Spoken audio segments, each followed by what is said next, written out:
las materias del Ministerio de Educación. Vamos a conversar todo esto y más junto a la directora ejecutiva, está bien al cargo, de Educación 2020, Ingrid Olea. ¿Cómo estás, amiga de la casa, Ingrid? Hola, bienvenida. Ingrid. Hola, muchas gracias por la invitación. Acá felices de tenerte. Bien en este día otoñal, lluvioso. Sí, invierno lluvioso. ya. Muy extraño.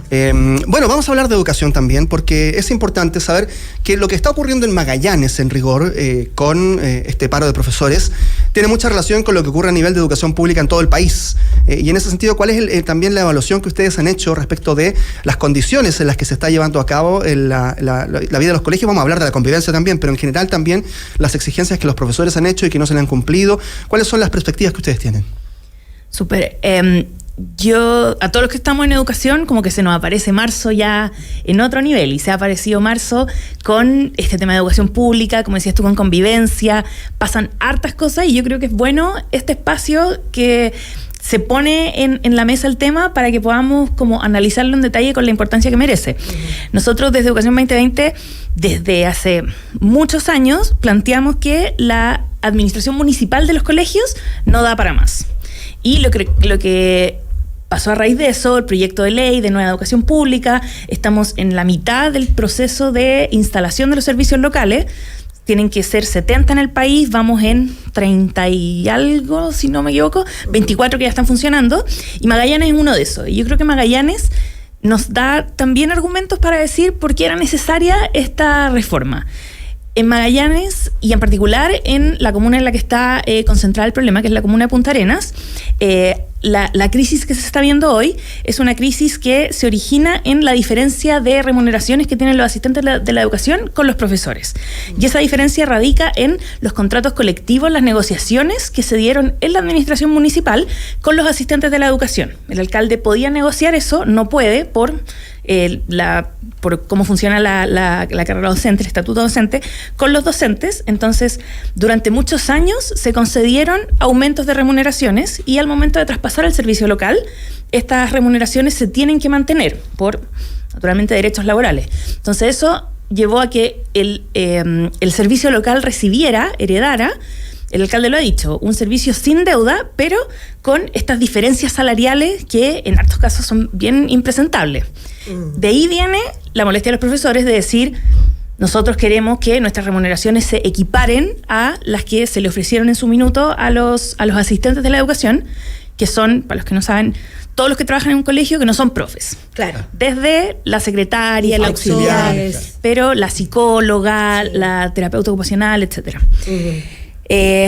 Lo que vemos entonces, yo creo que nos da argumentos para decir si es necesario. No puede depender del alcalde de turno las remuneraciones que tienen los profesionales, sino que tienen que responder a una lógica de un sistema nacional de educación pública, y que nuestros profesores y todas las personas que trabajan en los colegios tienen que estar en condiciones que sean similares a todos, y cuando uno pueda entrar en negociación, eso significa que todos pueden entrar en negociación. Lo que está pasando ahora es que unos están negociando, el gobierno está diciendo que no, entre muchas razones. Una, porque dicen no hay plata, pero segundo, porque al momento en que dicen que sí, esto empieza a pasar en todos los otros servicios, y eso sí que nos lleva a una situación insostenible financieramente. Insostenible, y vemos específicamente en el caso de Magallanes, como decía Carlos, que son 12.000 escolares que siguen sin clases hasta el día de hoy, una cifra exorbitante, y en una sociedad bastante adultocentrista olvidamos cuando estábamos en el colegio y decíamos qué entretenido faltar un día,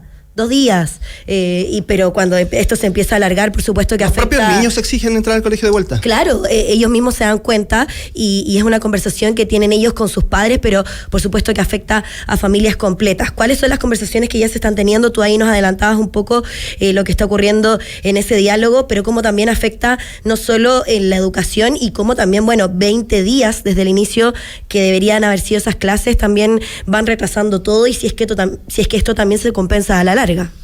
Sí, ahí yo creo que es importante poner el foco en la situación dramática que esto genera para los estudiantes, para las familias, el descalabro logístico familiar que genera que los estudiantes tengan que estar en la casa y no en el colegio. Nosotros en general siempre hacemos el llamado en marzo a ir a clases, a no perder un día de clases, a no alargar el fin de semana, porque en general lo que nos dicen los datos es que marzo marca la pauta de lo que va a ser el resto del año. Si en marzo empezamos a faltar el día que hizo un poquito de frío, claro, entonces en invierno esto ya va a ser un desastre en temas de asistencia. Entonces acá estamos viendo que este grupo de estudiantes está teniendo un marzo desastroso, sin clases, básicamente alargando las vacaciones, que ya son largas, y eso sin duda va a tener efecto en los aprendizajes de esos estudiantes. Y esas familias tienen que seguir funcionando. Claro, exacto. Estamos hablando con Ingrid Olea, directora ejecutiva de Educación 2020. Mencionábamos la educación municipal y también las falencias que presenta el modelo de educación municipal, pero cuando en algún momento se ha intentado reformar o ver que puede haber otra institucionalidad detrás de los colegios, generalmente la administración municipal, los alcaldes, las corporaciones de educación dicen de inmediato que esto, que es una estructura que se fue creando desde la dictadura en adelante, es necesaria porque se inyectan recursos a las municipalidades que si no, de otra forma no tendrían cómo funcionar, porque no tienen muchas más posibilidades de recaudar, y por eso también las municipalidades han tenido financiamiento a partir de este sistema de educación municipal, y el sistema también se debilita en ese sentido. ¿Cómo se pueden conjugar todas las necesidades que están existentes detrás de este sistema? Sí, yo creo que cuando se dio la discusión de esta ley, no olvidemos que esto fue un consenso transversal. Yo estaba en el trámite legislativo, en el Senado fue unánime la última votación, y no solo unánime en el Parlamento, sino que también con el apoyo de las asociaciones de municipios, porque si bien, como dices tú, cuando el alcalde tiene la administración de los colegios, recibe una cantidad de recursos importante, lo que pasa muchas veces es que esa cantidad de recursos no es suficiente. No es suficiente, y eso lleva muchas comunas, muchos municipios a tener que inyectar recursos adicionales. Entonces, para los alcaldes,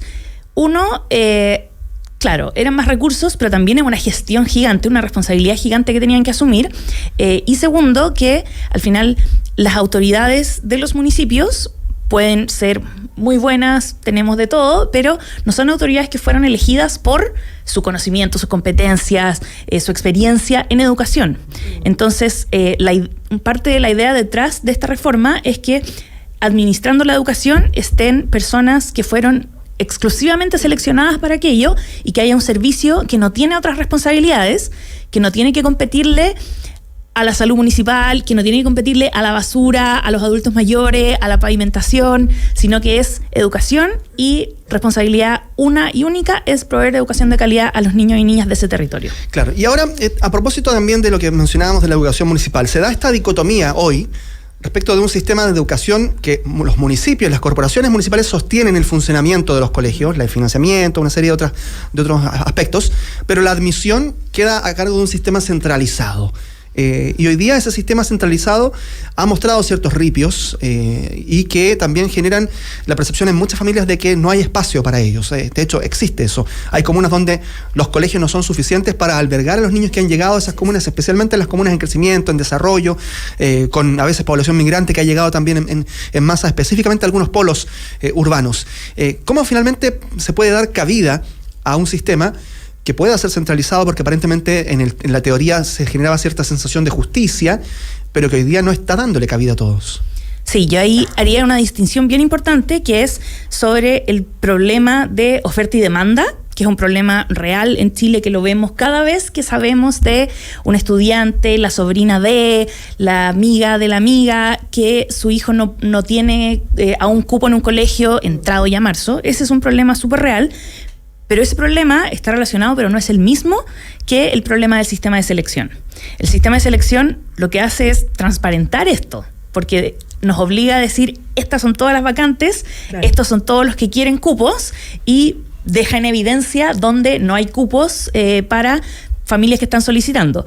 Pero eso no es un problema del sistema de selección, sino que es un problema de oferta y demanda en los establecimientos. Y que también hay que decirlo, está bien localizado en el país territorialmente, y también está localizado en niveles. Esto en general no pasa en cuarto básico, pasa en primero medio, pasa en primero básico. Entonces, el sistema de admisión, efectivamente, es la forma más eficiente que tenemos de decir, estas son todos los cupos que hay en el sistema educacional, estas son todas las personas, y las personas declaran, además, estas son las preferencias, y lo que hace el sistema es decir, ok, esta es la forma más óptima de repartir las personas que están postulando en los cupos que están disponibles. Pero son cosas diferentes. Son cosas diferentes, pero al final para las familias, claro, yo voy a postular en el sistema a un colegio. Claro. Para la familia es difícil hacer la distinción. Claro, el punto es que la oferta y demanda, esto funciona siempre y cuando exista esa equiparidad, ¿no? entre ambas posibilidades, ¿no? Esto es matemático prácticamente. Ajá. Y ahí es donde se genera la percepción de que cada año hay una diferencia que a veces se hace incluso más ostensible que en otros años. Es bien dramático a veces, otros años no tanto, pero sigue existiendo. Sí, yo creo que, como decía antes, el sistema lo hizo visible, pero esto era algo que pasaba en los colegios desde siempre. Lo que pasa es que antes pasaba a nivel de la fila que se hacía afuera del colegio, y si el colegio tenía cupos, esa fila pasaba súper rápido, y ahora tenemos un sistema centralizado que nos puede decir eso. Yo creo que sí se puede avanzar todavía mucho en que usemos esos datos. Las familias postulan en agosto, ya en octubre las autoridades, el Ministerio de Educación ya sabe, acá van a faltar 100 cupos. Y tienen desde octubre, noviembre, diciembre, todo el verano, para poder decir, ok, va a empezar marzo y acá faltaban 3 primeros medios en la comuna de Alto Hospicio, como pasó el año pasado, para hacer las gestiones, para poder crear esos cupos y que empecemos las clases con todos los niños sentados en clase. Sí.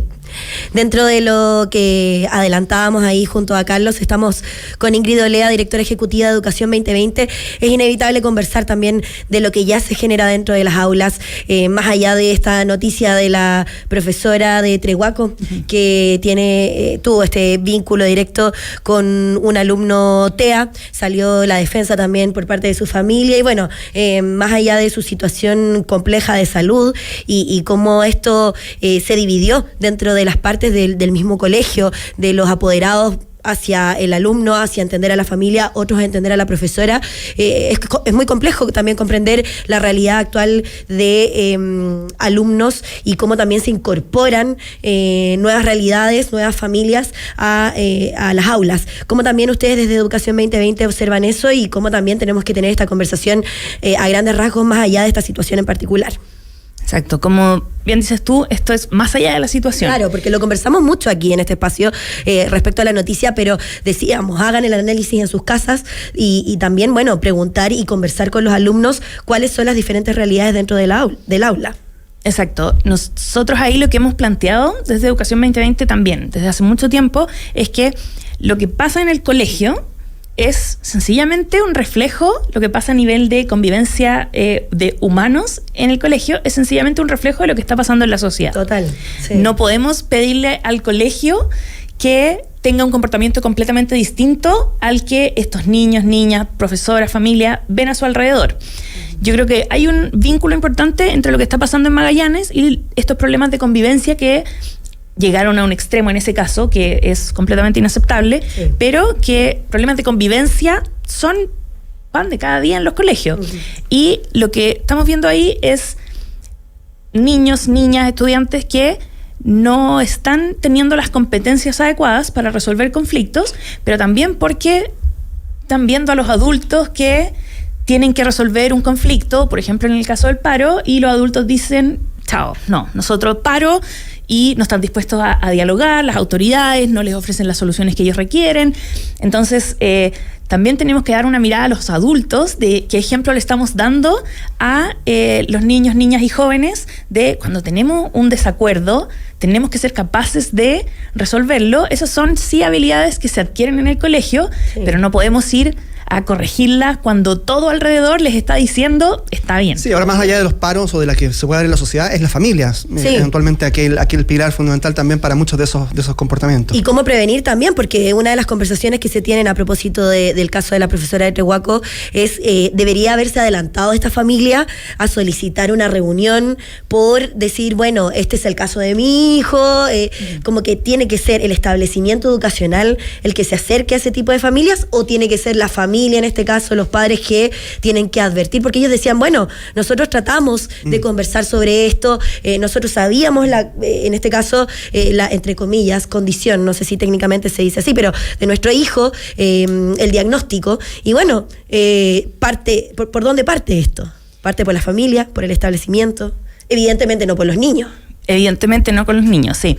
Desde el lado del establecimiento, es bien difícil cuando ya estas situaciones explotan, ¿cierto? Cuando la profesora ya se ve en esa situación, ya entramos a un nivel de intervención que es mucho más complejo, de intervención en crisis, que también existen en algunos colegios esos apoyos, pero yo creo que lo clave acá es hacer todo el trabajo previo. Y ese trabajo previo de prevención pasa mucho por los protocolos, los manuales que tienen que saber los colegios, pero que tienen que tener los colegios por normativa, pero que no sirven de nada si son un papel que escribieron y nadie se leyó, sino que tienen que ser documentos de los cuales está apropiado toda la comunidad educativa. Desde, que esté en la agenda. Desde las auxiliares de aseo, las profesoras, la psicóloga, el portero. Tenemos que tener protocolos porque cuando suceden estos casos es bien fácil reaccionar así desde la guata.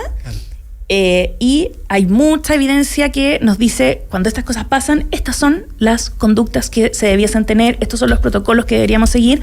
Yo creo que eso sin duda es un trabajo que es de profesores con las familias también. Sí, Ingrid, ahora uno entiende que con el desarrollo de las sociedades, esta verticalidad que antes existía entre autoridades del colegio y comunidad escolar en general, que se ha ido horizontalizando, pero también generando más sinergia, que antes que era todo mucho más rígido, más estricto. Uno entiende que eso es un beneficio para los niños, para las comunidades escolares, para las familias también detrás. Pero también eso requiere ciertas responsabilidades. Y cuando uno habla de leyes de inclusión, cuando uno habla también de tratamientos contra el bullying, por ejemplo, uno requiere que las autoridades detrás de una comunidad escolar estén preparadas para toda esa infinidad de casos posibles. Y aparentemente eso no ha sido del todo resguardado en general. Hay casos puntuales, qué sé yo, por las autoridades a nivel gubernamental, y esto no viene solo de este gobierno, viene más atrás incluso.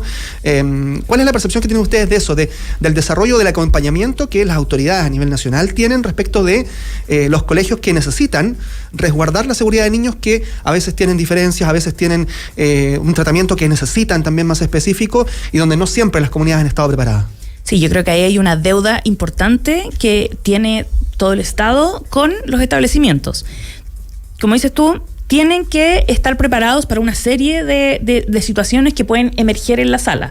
Todos estuvimos en una sala y sabemos que no es ir a clase, hacer la tarea, sino que pasan muchísimas cosas más en la sala, en los recreos, en la puerta, en la entrada, para los cuales sí, los colegios tienen que estar preparados.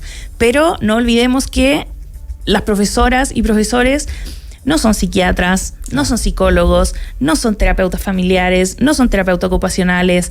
Entonces, también hay que distinguir que hay cierto nivel que ya no le podemos pedir a los profesores, no le podemos pedir al colegio, y el Estado tiene otros dispositivos que son los llamados a intervenir en esas instancias. Tales como primero, todos los servicios de salud primaria, los CESFAM, los COSAM, también está toda la red de protección social, ¿cierto? Que está en general alojada en los municipios, las Dideco. Pero ahí hay que acudir, en el fondo, no esperar a que los profesores lleguen al límite. Es que, claro, ahí nosotros tenemos desde el año 2022 en Chile una ley de garantías de la niñez que crea las oficinas locales de la niñez en cada municipio, y esas son las llamadas a tener toda la red mapeada para que cuando se active algo, entonces ahí está.